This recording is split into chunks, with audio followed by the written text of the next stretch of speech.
Merci.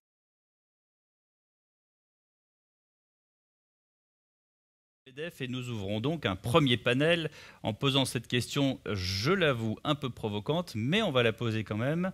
La fin de l'histoire transatlantique est-elle en marche? Encore une fois, l'Amérique des Alliés semble un peu loin quand on regarde 2 ou 3 faits récents, on l'a rappelé avec Geoffroy Roux de Bézieux à l'instant, les sous-marins australiens et les autres contrats militaires, notamment justement cette histoire de F-35 en Finlande, l'absence des États-Unis dans le multilatéralisme, je vais y arriver, notamment l'OMC. Alors, il est vrai que Washington a joué un rôle, par exemple, dans le conflit Boeing-Airbus, sur les tarifs de l'aluminium et de l'acier. Les questions, elles sont là, on se les pose. Comment est-ce qu'on doit coopérer? Comment est-ce qu'on doit s'allier à nouveau? Est-ce qu'on a encore envie de s'allier à nouveau? Si oui, comment? Comment l'Europe doit-elle se positionner? Alors c'est vrai qu'on s'est beaucoup fâché avec l'affaire des sous-marins. Finalement, beaucoup d'observateurs se sont rendus compte et ont transmis le mot comme quoi ça avait été totalement contre-productif.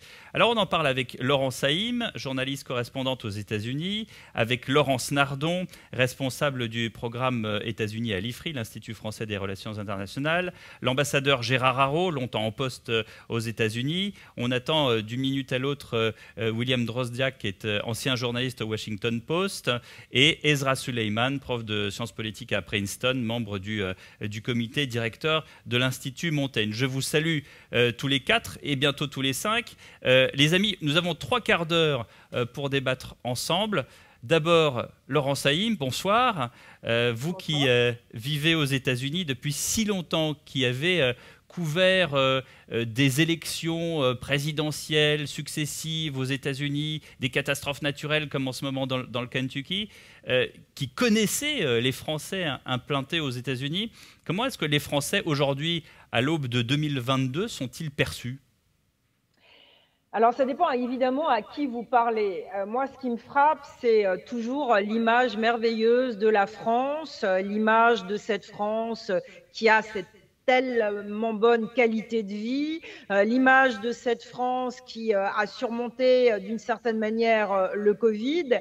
Et il y a une image assez positive de la France qu'on retrouve à la fois lorsqu'on visite l'Amérique profonde, l'Amérique des villes moyennes, mais en même temps lorsqu'on est dans des villes comme New York ici ou comme Washington, eh bien, il y a une image assez positive de la France. En même temps, il y a toujours ces images d'Épinal qui restent, c'est-à-dire que pour la majorité des Américains, eh bien, la France reste la Tour Eiffel, la France reste la bonne nourriture, avec toujours Edith Piaf qu'on entend dans tous les restaurants français, souvent tenus par des propriétaires américains. Donc, les clichés de cette France des années 50, des années 60 restent perpétuellement dans le cœur des Américains. Et puis, il y a eu, vous l'avez évoqué, et on en a discuté il y a quelques instants sur votre plateau, il y a évidemment la crise des sous-marins qui a changé quand même beaucoup de choses dans les milieux bien informés sur la manière dont la France a réagi par rapport à cette crise des sous-marins. Et ça a beaucoup surpris. Le rappel de l'ambassadeur, c'est quelque chose qui, là aussi, revient périodiquement dans les conversations. Justement, sur cette crise des sous-marins, Laurence, vous avez pu avoir accès à certaines informations qui font que voilà, ça prend peut-être une autre dimension qu'on ne le croit? Alors, j'ai une approche un peu émotionnelle sous la crise des sous-marins parce que je connaissais bien l'équipe de Barack Obama en 2006 et 2007 qui sillonnait les routes des États comme l'Iowa, qui étaient des très jeunes gens, qui portaient les cafés de Barack Obama et qui avaient très peu de relations finalement avec la France. Et puis en 2008, lorsque Barack Obama est arrivé à Washington, notamment le 20 janvier 2009, eh bien, ces jeunes gens se sont installés à Washington, mais ils n'avaient pas assez d'expérience. Alors, l'administration Obama les surnommait les numéros 3. Et les numéros 3, eh bien, on les envoyait faire ce que les numéros 2 et les numéros 1 n'aimaient pas faire, c'est-à-dire on les envoyait souvent dans des ambassades, on les envoyait dans des cocktails, on les envoyait rencontrer des chefs d'entreprise que les numéros 1 et numéros 2 de l'administration Obama ne voulaient pas faire. Et ils ont eu une certaine image de la France qui ne correspondait pas souvent à la réalité. Ils ont toujours eu le sentiment, ils l'expliquaient parfois en plaisantant, que autour d'un bon verre de vin, tout pouvait s'arranger avec les Français. Et puis Joe Biden a été élu et ses numéro 3 de l'administration Obama, première époque, sont devenus les numéro 1 de l'administration Biden. Vous avez par exemple Jen Psaki, la porte-parole de Joe Biden, qui est une femme extrêmement importante à la Maison-Blanche, eh bien, qui en Iowa, 15 ans auparavant, portait les cafés de Barack Obama. Et donc l'image de la manière dont les Français faisaient les choses a toujours été une image, oui, les Français, ils crient beaucoup, ils disent beaucoup de choses, mais finalement, autour d'un bon repas, ça va s'arranger. Et je peux vous dire que sur l'histoire des sous-marins, ils ont été extrêmement surpris, ces numéro 3 devenus numéro 1, du rappel de l'ambassadeur et de la manière dont le président Macron a réagi par rapport à ce qui, pour eux, n'était pas simplement une grosse chose, mais simplement un deal tel que le pratique le monde de Wall Street. Merci beaucoup pour ces informations. Justement, je vais parler à l'ambassadeur Gérard Araud. Il y a effectivement un rappel d'ambassadeur, c'est quand même assez violent, non, vous, justement, pour rebondir là-dessus? Oui, en effet, c'est même sans précédent.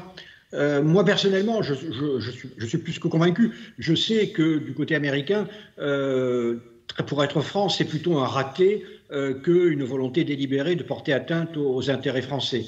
On sous-estime toujours l'inefficacité et l'incompétence de l'administration américaine, et en particulier de celle-là, parce que, vous avez peut-être remarqué, mais la grande majorité des hauts fonctionnaires n'ont toujours pas été confirmés par le Sénat. Il n'y a aujourd'hui qu'un seul ambassadeur américain en Europe, c'est celui à l'OTAN. Les autres n'ont pas été confirmés. Le directeur d'Europe au département d'État a été confirmé après l'incident. Moi, on m'a appelé de Washington, et en gros, on m'a appelé en me disant « Bon, voilà, Gérard, c'est une erreur, qu'est-ce qu'on peut faire pour réparer ?» Donc je crois que nous avons été dans cette affaire un peu une victime collatérale, parce que cette affaire des sous-marins, en gros, ce n'est pas une affaire française. Ce qui compte, c'est l'alliance australo-américaine contre la Chine. Et c'est en cela que cet épisode est vraiment important en relations internationales. Mais moi, vis-à-vis de l'Europe, ce qui me frappe beaucoup plus dans l'administration Biden, c'est l'indifférence de l'administration Biden vis-à-vis de l'Europe. On a vraiment l'impression que la politique étrangère américaine, c'est Chine, Chine, Chine, et que le message que Joe Biden avait passé au mois de juin à Vladimir Poutine avait été « Bon, vous ne m'ennuyez pas, je ne vous ennuierai pas, et tout ira bien comme cela, et essayons de résoudre les problèmes de hacking Internet ». Mais les Américains n'ont aucune envie de s'impliquer dans les crises européennes. Et en ce qui concerne les crises qui concernent les Européens, au-delà de l'Ukraine, vous avez aussi quand même la Syrie, la Libye ou le Sahel. Il y a une vérité, c'est que les Américains ne veulent absolument pas s'en occuper. Ensuite, enfin, dernier point, pour ne pas être trop long, je rappelle que la relation américano-européenne a toujours été une relation à la fois amicale et concurrentielle. Les Européens ont toujours défendu leurs intérêts. Il n'y a rien de nouveau. Les F-35, vous savez, c'était les F-16. Il y a 20 ans, les Américains ont refilé leurs F-16 à l'ensemble de nos partenaires européens. Et après les F-16, maintenant, c'est les F-35. Donc, je ne sens pas quelque chose... Ah, je crois qu'on a un intervenant surprise, non? C'est ça qui intervient dans quelques instants. C'est William Drozdiak qui essaye de venir, et je crois que vous avez été interrompu, Gérard Araud, mais en tout cas, vous parliez justement des F-16 qui étaient l'ancêtre des F-35, et là aussi, il y avait eu une affaire. Je vous laisse terminer sur ce point. Donc la relation américano-européenne, c'est donc deux ensembles, enfin des pays d'abord, c'est plutôt des pays plutôt que l'Europe. Les États-Unis, chacun défend ses intérêts. Ils ont conclu que leur intérêt était quand même de rester ensemble, en particulier face à la Russie, donc parce qu'ils ont des valeurs communes, des intérêts communs, mais fondamentalement, nous sommes dans une relation concurrentielle. Et elle est plus concurrentielle que jamais parce que du côté américain, nous avons à l'évidence une forte tendance protectionniste. Jusque-là, le Parti républicain était le parti du libre-échange et le Parti démocrate le parti du protectionnisme à cause des syndicats. Et bien maintenant, c'est fini. Le trumpisme l'a emporté et vous avez les États-Unis solidement protectionnistes. Une des premières mesures du président Biden a été quand même de renforcer la législation la plus protectionniste au monde, qui est le Buy American Act. Donc je pense que je conclurai là-dessus. Les Européens ne doivent pas se faire d'illusions. Ils font face à des États-Unis protectionnistes et bien déterminés à défendre leurs intérêts commerciaux. Très rapidement, si je peux simplement renchérir sur ce que dit Monsieur l'ambassadeur, d'une certaine manière, il a raison. Et lorsque vous parlez aux gens de l'administration Biden, ils vous disent qu'en ce moment, ce qui intéresse les diplomates dans la relation avec la France, c'est le dossier avec l'Ukraine, le dossier avec l'Iran et rien d'autre. Car ils vous disent avec un petit sourire qu'il y a tellement de problèmes en ce moment aux États-Unis que l'Europe n'est pas du tout leur priorité, sauf en cas de crise massive. Ezra Suleiman, merci de nous rejoindre. Je suis ravi de vous accueillir. Est-ce que effectivement beaucoup d'Européens, notamment les Français, avaient dit voilà, maintenant Trump n'est plus le président, c'est Joe Biden, tout va changer. Finalement, les choses sont pas si différentes que ça. Oui, enfin, il y a un peu de continuité, mais je ne dirais pas que, en fait, Biden n'a pas sa propre politique ou n'aura pas sa propre politique. Certainement. C'est vrai qu'il ne s'intéresse pas beaucoup à l'Europe, comme Gérard a indiqué. Ça, c'est clair. C'est la Chine, évidemment. Qui est l'Union soviétique. Il y a aussi le problème du Moyen-Orient, mais c'est vrai que c'est en second place, si je peux dire, pour lui. Ça étonne quand même des gens parce que, après tout, vous avez le secrétaire d'État qui est à moitié français, ce qui est un peu bizarre. Et là, j'étais toujours étonné. Je connais bien Blinken, mais j'étais étonné, comme beaucoup de gens, qu'il n'a pas pesé dans l'histoire de sous-marins, qu'il aurait pu faire peut-être un peu plus. Il est quand même en retrait, si je peux dire. Et il laisse à la Maison-Blanche de gérer les choses. Ça, c'est vrai, et eux ne s'intéressent pas à l'Europe. Donc, mais est-ce que c'est le début de la fin de l'Alliance transatlantique, comme le programme indique? Je n'y pense pas du tout.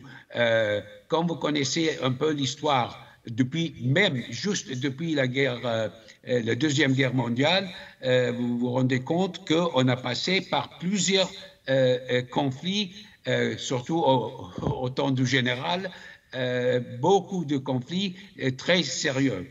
Bon, ça a donné un peu d'indépendance à l'Europe, à la France. Ça a donné aussi la force de frappe parce que le général a même pris la mesure très grave à l'époque qui est de sortir du commandement intégral de l'OTAN. C'était pas rien du tout. Hein.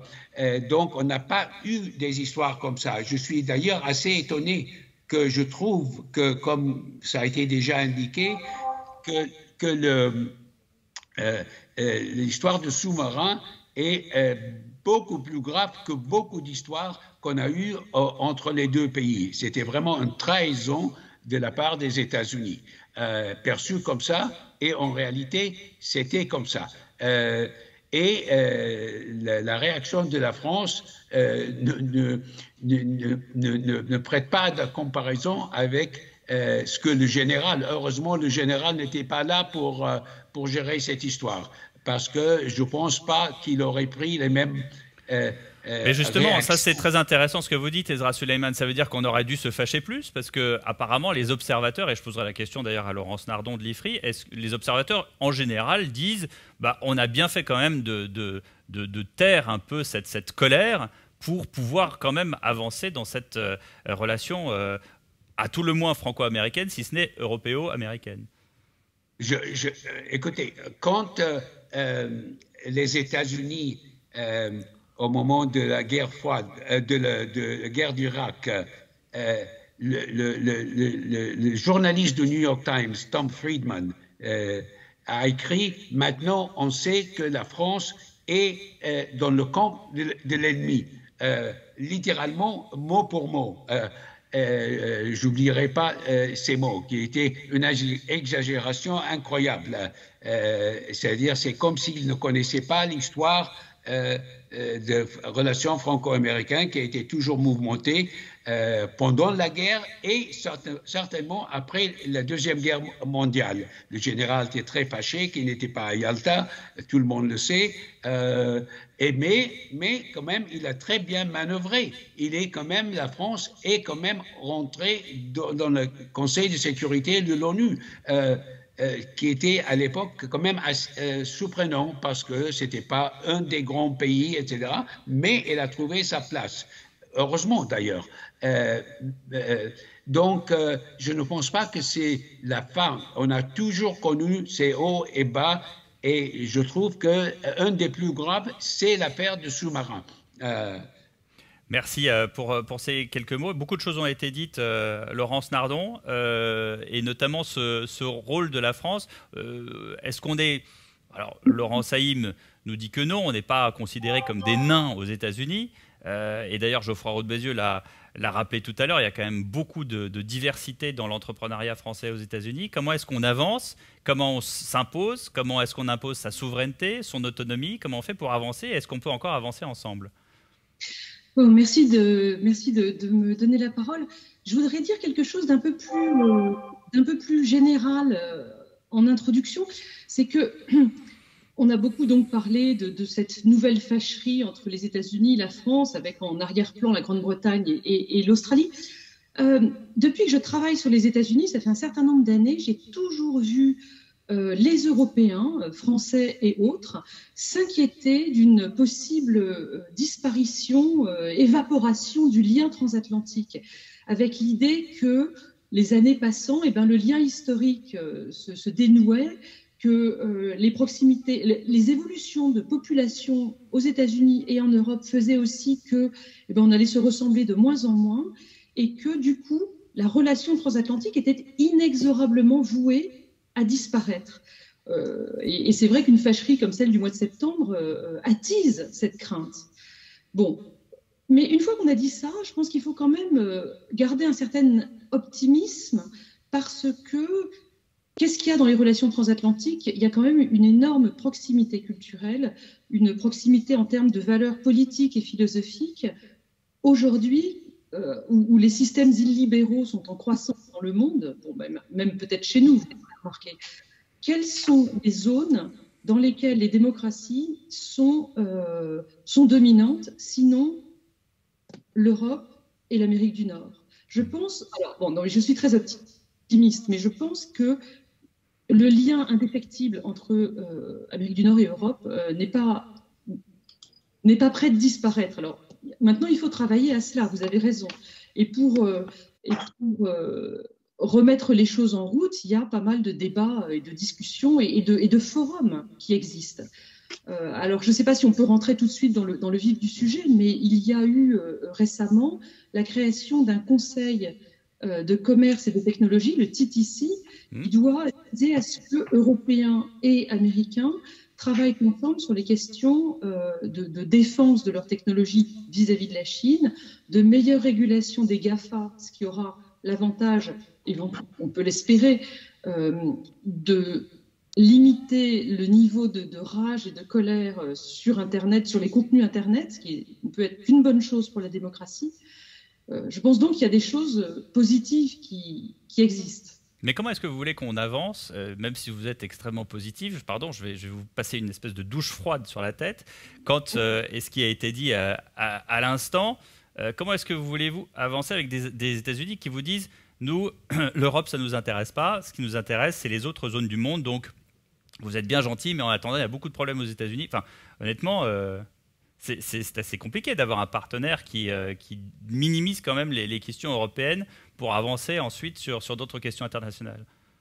Alors, ce qu'on peut répondre à votre remarque qui est cruelle mais juste, c'est que... pardon, j'en ai perdu le fil. Comment est-ce qu'on peut avancer dans une relation où effectivement les États-Unis vous disent l'Europe, ça ne nous intéresse pas? Ce qu'il faut comprendre, c'est que tous les pays poursuivent leur intérêt national en premier, et c'est bien normal, j'ai envie de dire. Et donc les États-Unis le font avec une certaine brutalité. On a du mal à s'y habituer, mais c'est vrai. Alors, je pense que pour eux, il faut affirmer notre force et avancer de notre côté. Et il faut le faire en européen, évidemment. Et c'est là que la PFUE, la présidence française de l'Union européenne, qui commence en janvier prochain, pourra avoir un véritable impact. Je pense que les États-Unis, effectivement, il y a un côté un peu chinois, ils reconnaissent, ils admirent la force. Et le problème des Européens, à leurs yeux, dans la perception américaine, c'est que nous sommes perçus comme des faibles, comme trop faibles. Il faut absolument s'efforcer de se détacher de cette image et apparaître comme venant de Mars et non plus de Vénus, comme pour reprendre le titre du livre très connu de Robert Kagan, et d'avancer de toutes nos forces. Et là, nous gagnerons le respect des États-Unis. On va gagner, mais on verra déjà comment on peut avancer, parce que c'est bien beau de poser la recette du gâteau, mais après il faut les ingrédients et savoir le temps de cuisson. Nous sommes avec William Drozdak. Bonjour ou bonsoir. Vous êtes ancien journaliste au Washington Post. Votre dernier ouvrage, The Last President of Europe, Emmanuel Macron's Race to Revive France and Save the World. Pourquoi Save the World?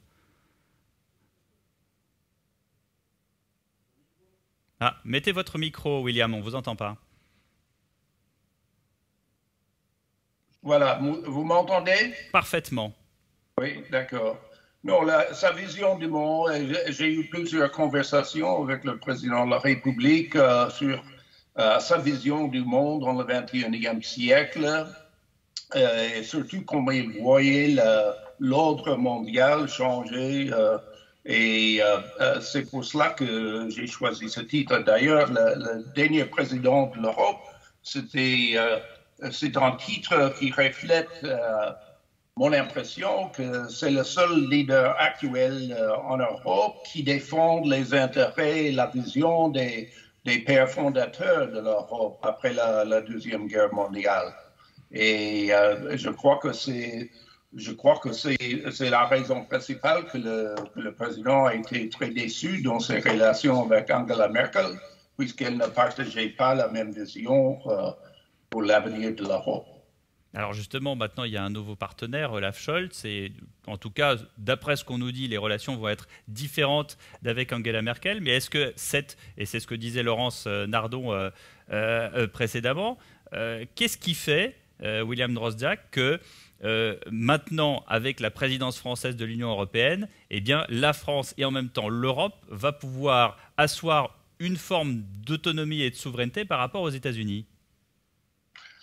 Je crois que c'est une politique très importante, un développement qu'on attend depuis bien des années aux États-Unis, que l'Europe devienne de plus en plus indépendante et capable de défendre ses propres intérêts. Je dirais, mon impression, quand je voyage dans mon propre pays, j'entends de plus en plus parmi le public américain que pourquoi est-ce qu'après plus que 70 ans de cette alliance, l'Europe, qui est un continent très riche et prospère, et n'est pas capable de se défendre militairement. Et alors, au moment où nous avons beaucoup de problèmes, et même dans le domaine de la politique étrangère, on croit que la Chine représente une menace existentielle pour les États-Unis et aux frontières du Sud, il y a une crise d'immigration et maintenant c'est toujours les Européens qui nous demandent de se défendre et c'est seulement le président de la République qui insiste aux Européens que voilà, c'est le moment qui est venu où l'Europe doit prendre dans ses mains son propre destin. Mais il y a une résistance, et surtout parmi les partenaires à l'est de l'Europe, qui veut se réfugier toujours sous la parapluie américaine. Et je crois que c'est très malsain pour l'Europe, mais aussi pour les États-Unis, puisqu'il y a un dialogue de sourds à travers l'Atlantique. Les Américains se demandent pourquoi les Européens ne font plus pour leur propre défense. Les Européens se disent Est-ce qu'on va suivre le leadership américain dans des catastrophes, d'abord l'Irak, puis Afghanistan et maintenant la Chine? Si on se trouve dans un conflit avec la Chine comme partenaire américain, ce serait désastreux pour l'Europe. Gérard Haro, pour rebondir sur ce que vient de dire William Drozdiak, est-ce qu'effectivement, on ne pourrait pas s'imaginer inverser les rôles avec effectivement pour socle la présidence française de l'Union européenne et qu'à un moment donné, l'Union européenne, pourquoi pas, prête main forte aux États-Unis? D'ailleurs, militairement, ça s'est déjà vu à des degrés, j'entends bien, mineurs, mais notamment au large de la Syrie. Je me souviens que le porte-avions français avait prêté main forte aux frégates américaines. Alors, le micro, Gérard, on ne vous entend pas. Excusez-moi, vous ne parlez pas de l'Europe, vous parlez de la France. Oui. Parce qu'il y a quand même une grosse différence. D'abord, insistons sur ce point. Pour un certain nombre de pays, l'Alliance américaine, l'OTAN, c'est-à-dire sous direction américaine, c'est existentiel. Si vous êtes polonais ou si vous êtes dans les pays baltes, pour des raisons évidentes, que moi je comprends tout à fait, la garantie américaine est considérée comme existentielle et elle ne peut se formuler que par l'intermédiaire, dans le cadre de l'OTAN.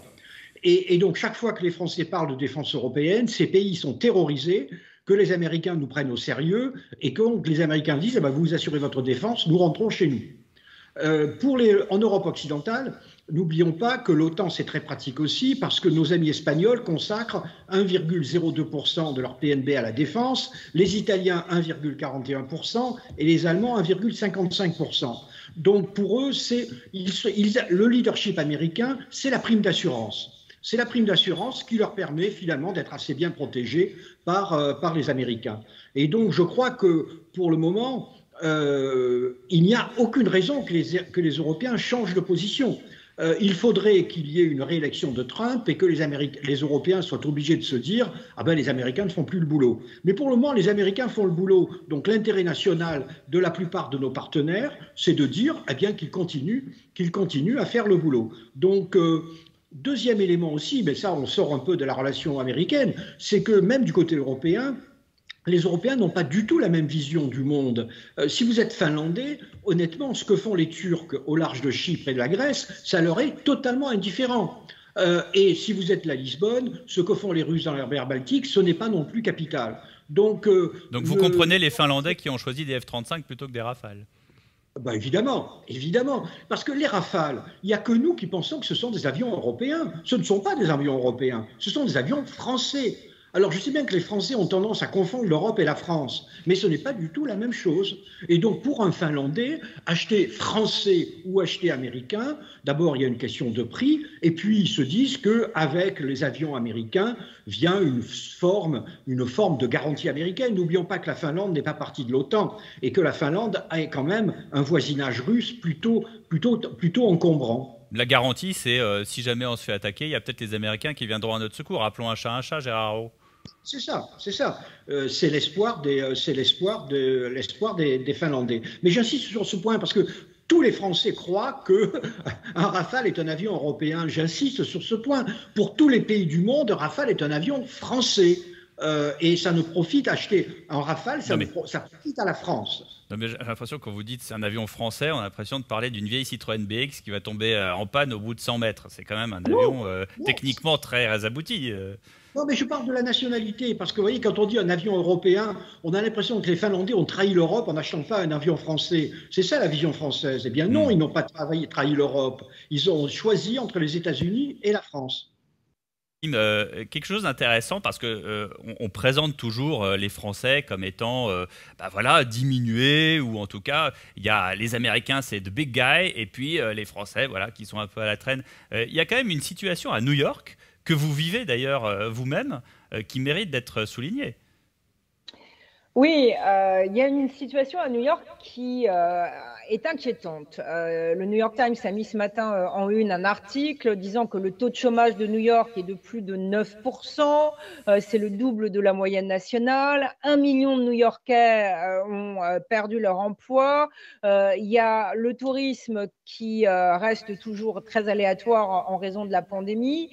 Et il y a juste 8% des salariés qui sont de retour 5 jours par semaine dans leur bureau. Et quand vous vous promenez à New York, alors on a tous les images de ces restaurants bondés qu'on voit parfois sur des réseaux sociaux ou dans des séries télévisées. Oui, les restaurants vont bien dans certains quartiers modes de la ville, mais je peux vous dire que dans chaque bloc de la ville, moi, ce que je vois, c'est 3 boutiques sur 4 qui sont fermées. Et ce que j'ai envie de dire, parce qu'on est très nombreux ici dans ce panel avec des opinions assez différentes, c'est que si vous avez envie, vous, chef d'entreprise, de faire des affaires aux États-Unis, il faut comprendre l'Amérique 2021. Et l'Amérique 2021 n'est pas l'Amérique que vous avez connue. L'Amérique 2021 est une Amérique où la radicalisation existe, où le trumpisme existe, où on le ressent de manière quotidienne dans chaque fait, dans chaque décision, dans chaque appel que vous avez. C'est une Amérique qui a été extrêmement touchée par la pandémie avec près de 800 000 morts et cela affecte les centres commerciaux quand vous appelez pour avoir des services, cela affecte votre vie quotidienne. Essayez, si vous voulez faire des affaires aux États-Unis, de comprendre l'Amérique 2021 très différente de ce que vous avez connu il y a 5 ou 10 ans. Une réaction sur ce qui vient d'être dit par Laurent Saïm, Ezra Soleiman. Est-ce qu'il faut comprendre justement qu'est-ce que vous dites sur ce tableau que dresse Laurent Saïm de New York et justement de la vie à New York quotidienne?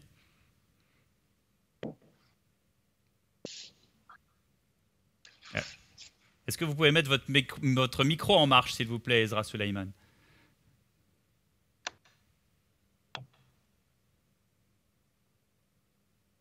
Ah, je crois qu'on a un problème de liaison. Bon, je vais poser la même question en attendant à William Drozdak. Qu'est-ce que vous pensez justement de ce tableau qui a été dressé par Laurent Saïm? Je crois que Laurence a tout à fait raison. New York éprouve des difficultés énormes actuellement. Je crois qu'il pourrait combler ces difficultés après, mais ce sera une épreuve très, très rude et difficile pour les prochaines années. Mais plus large, je crois qu'on se dirige aux États-Unis vers une sorte de guerre civile même, puisque la politique est devenue tellement radicale des deux côtés, de la gauche, chez les démocrates progressifs, et aussi chez les républicains. Maintenant, il y a un article qui vient de sortir d'un ami, un collègue à Atlantic, Barton Gelman, qui présente les faits que les partisans de Trump ont déjà préparé le terrain pour voler la prochaine élection. Alors, si ça arrive, en plaçant des partisans dans les postes importants à l'échelle de l'État et municipal, alors voilà, on aura vraiment un éclatement violent qui pourrait se mener vers une sorte de guerre civile politique. C'est extrêmement pessimiste. Pardon, qui voulait intervenir? Non, je voulais très rapidement intervenir pour dire que je suis tout à fait d'accord avec cette analyse. On est ici dans la vie quotidienne, au bord d'une guerre civile, à tout niveau de la société. On le sent, jamais l'Amérique 2021 n'a été aussi radicalisée. Et sur les élections avec les gens de Trump qui se préparent pour 2022, les élections de midterm et 2024, on assiste aussi à ce qui s'appelle voting suppression, avec des gens qui vont dans des bureaux de vote pour refaire les listes électorales, et les démocrates sont extrêmement inquiets par rapport à ça. Mais Laurent Saïm, j'ai envie de vous poser la question, que fait la police? Enfin, que fait en l'occurrence l'administration Biden? Ce sera tout le problème, et lorsque vous verrez si Joe Biden et Kamala Harris ne réagissent pas rapidement, ainsi que le Parti démocrate, vous verrez ce qui se passera pour les élections de midterm qui ont lieu en novembre 2022. On parle déjà d'un raz-de-marée non seulement républicain, trumpiste et peut-être même de la mouvance extrémiste QAnon. Laurence Nardon, on est assez loin de votre optimisme, en l'occurrence, là, sur la situation américano-américaine. Oui, c'est vrai. Le président Biden avait proposé, est arrivé à la Maison-Blanche avec un projet de loi qui s'appelle le For the People Act pour remettre en route une protection fédérale vraiment à très grande échelle du droit de vote, limiter toutes les dérives de l'argent en politique, dont on sait qu'elles sont assez fortes aux États-Unis. Il n'a pas réussi à le faire passer. Il a proposé un autre projet qui s'appelle le John Lewis Act, un peu plus réduit, mais toujours assez efficace, dans l'optique de protéger justement le droit de vote des minorités l'année prochaine, en 2022, et puis bien sûr en 2024 après. Il a toutes les peines du monde à faire passer ces projets de loi, et c'est vrai, non mais c'est vrai, il y a de quoi être inquiet. Je voudrais juste dire deux autres choses. La première, c'est que ce qui est effectivement très frappant aux États-Unis dans ce temps de polarisation extrême, comme l'a dit Laurence Haïm et Ezra Suleiman, c'est que quand on parle à des gens démocrates, progressistes ou républicains, trumpistes, ou à peu près, on a vraiment l'impression de passer à travers un miroir et de parler à des gens qui sont dans une réalité totalement différente, dans un monde totalement différent. Quand on regarde Fox ou quand on regarde CNN, ou quand on lit le New York Times, pardon, on a l'impression d'être dans deux mondes totalement différents. Et effectivement, c'est très inquiétant. C'est quand même un pays qui a connu une guerre civile absolument abominable en 1860. Bon, il y a un certain temps, mais le pire n'est jamais exclu. Laissez-moi quand même conclure sur une note positive, parce que c'est mon rôle que je m'attribue ce soir. Rappelons que les États-Unis sont quand même un pays qui a une extraordinaire résilience. Je suis sûre que les autres seront d'accord avec moi. Il y a une mauvaise phase en ce moment, c'est évident, mais peut-être qu'ils pourront en sortir, parce que c'est une population qui est très résiliente. Juste sur le pluralisme dont vous faites justement objet, mais enfin, cela dit, on peut écouter aussi différents médias en France, et vous parlez de Fox et des autres télévisions. Il y a, je ne peux pas citer de médias français, mais enfin bon, disons qu'il y a quand même plusieurs échos aussi sur le panel télévisuel français. Donc est-ce que c'est une spécificité américaine, ou est-ce que c'est vraiment, et je pose aussi la question à Laurence, parce qu'elle connaît bien le sujet, est-ce que c'est vraiment beaucoup plus accentué aux États-Unis? Alors, je pense... à quelle Laurence vous posez la question? À Laurence Haïm et à Laurence Nardon.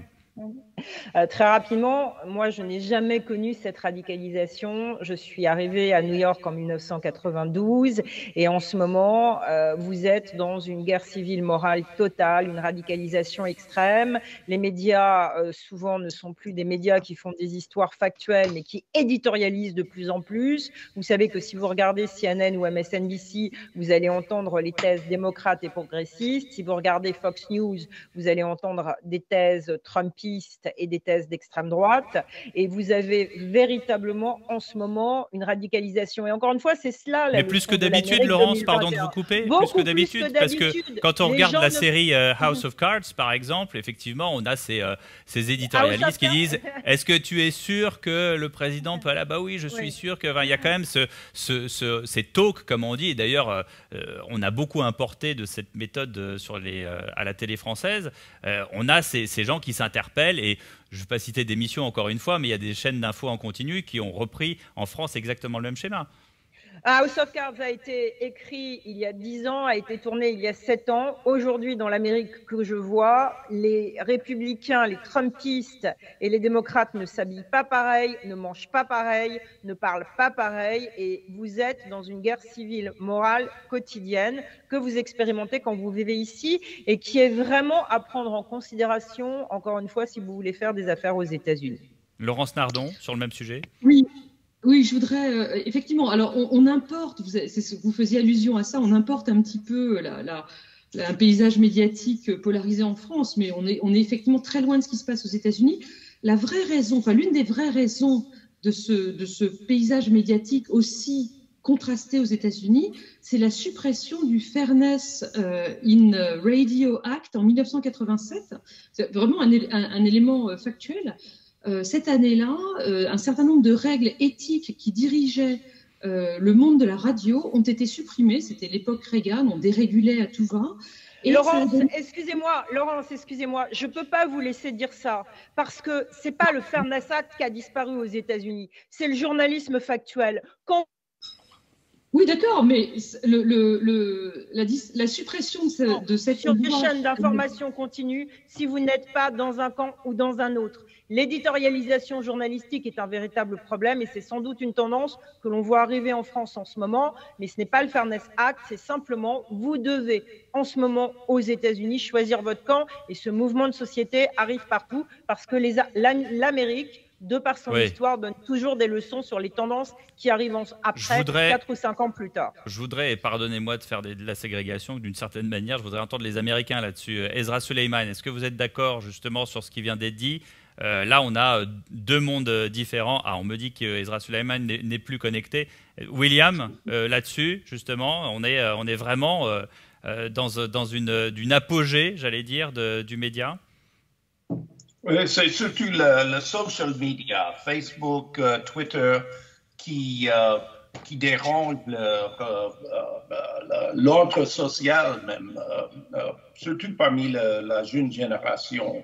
Les médias ont changé. Il y a beaucoup plus d'éditorialisme qu'on a vu dans le passé, mais à mon avis, le développement le plus malsain, c'est le social media.